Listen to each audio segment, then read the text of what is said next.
I'm off to see the books for this book lot that I found on Craigslist.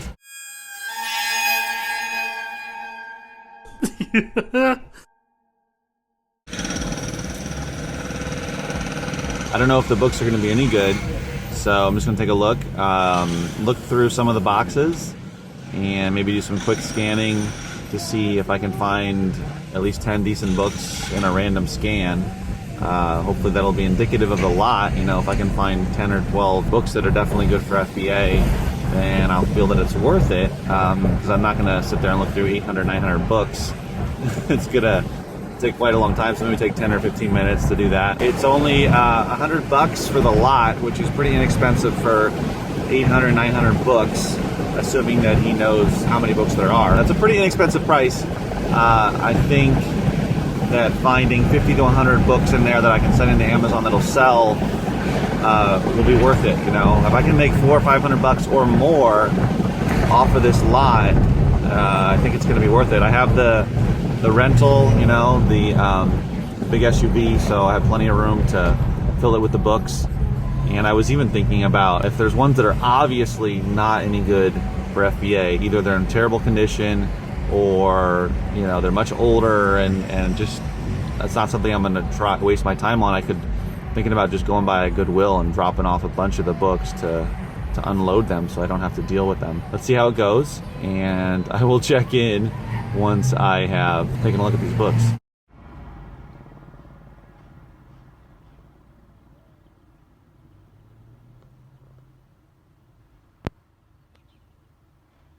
So that was a complete bust.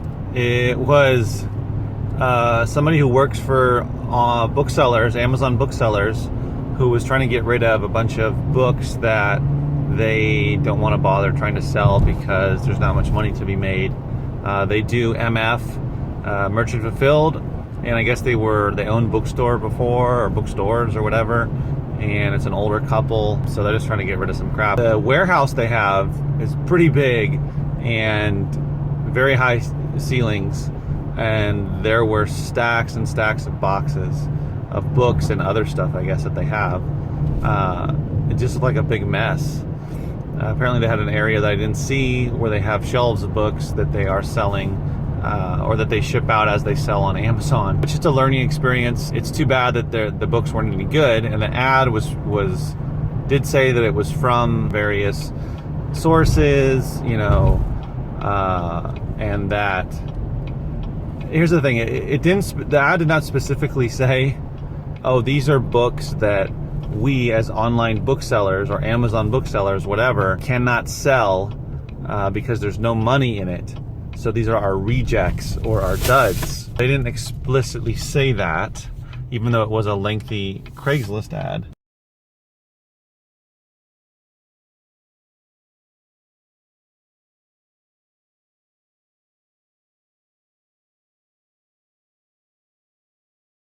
And he was like, oh, you read the ad, right? And I'm like, yeah.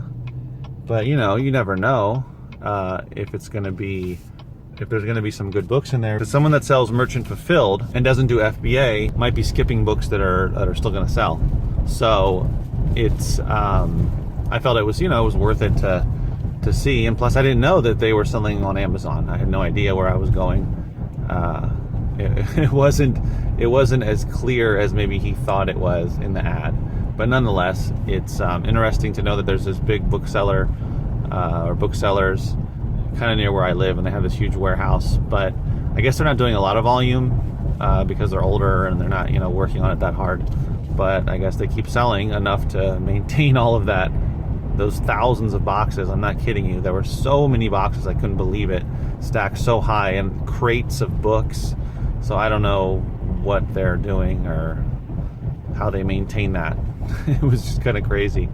So I went to a thrift store afterwards because I figure, well, might as well try to get something out of it, and found a couple of things, a couple of 10-cent books that, a few long tail books and a couple of ones that might sell a little quicker. Nothing big though. No home runs or anything like that. Found one VHS tape, and I bought 2 records. One of them a John Denver record, which has a really great rank, under 100,000, and the cheapest offer is $16.99 merchant fulfilled, and there's only 7 offers. There's a few FBAs, but my copy is acceptable. And so I'd probably sell it for, or list it for around 20 bucks. And I looked through a lot of records to find those 2 that I bought. The other one's not going for as much. The records were really messed up, the sleeves in general, and a lot of it just was not worth looking up. Just didn't seem like it would be, you know, valuable. We'll see tomorrow. I may go see if he still has them available. The collection of records for 100 bucks. From a former DJ, club DJ. So maybe that'll be better. Yeah, if I can look through those and see if there's some that are worth money. So you never know, though. I think it's still worth it to contact people about these bulk buys, because just, you know, even though this one happened to be rejects from a seller, there's still potentially some on there from, you know, in other scenarios of people who are not online sellers or whatnot. You just never know. So I think it's definitely worth it to check it out. And it wasn't too far from where I live and too much of a hassle. But definitely, you know, if you're going to answer these ads, it's probably best to say, you know, are you a bookseller, and are these the rejects, or are these the ones you don't want to sell, just so you don't waste too much time, and, you know, get straight to the point, because you don't want to, if you have to go far especially, you don't want to have to be you know, wasting time on something like that. The guy was just peppering me with questions because I guess, you know, I don't know if he's telling the truth. I assume he is, but he says that he helps them out. I don't know what that means, with their business or who knows what. I don't know if he's a family member or a friend or just an employee, but he was asking me all kinds of questions about FBA versus merchant fulfilled and the fees and this sort of thing. And so he didn't seem to really understand how it worked, or, you know, the fees and whatnot. So it was a little bizarre, to say the least, talking to him about that. But they're not my competition. You know, I don't have to worry about any secrets or anything. I didn't tell him anything that was, it was just, you know, information you can find on Amazon or wherever about how FBA works and the fees, and you know, he didn't know about the storage fees and that sort of thing. It was an interesting experience, and just count it as another learning experience, I guess, in this whole journey and this whole process.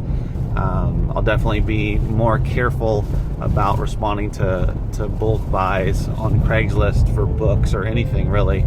But it seems like books are the ones that might be from resellers versus CDs or vinyl are less likely to be. That's something to keep in mind, and maybe a little tip for for people out there, and something I'm learning here. Let's keep trying to find those deals, and as always, remember, keep booking.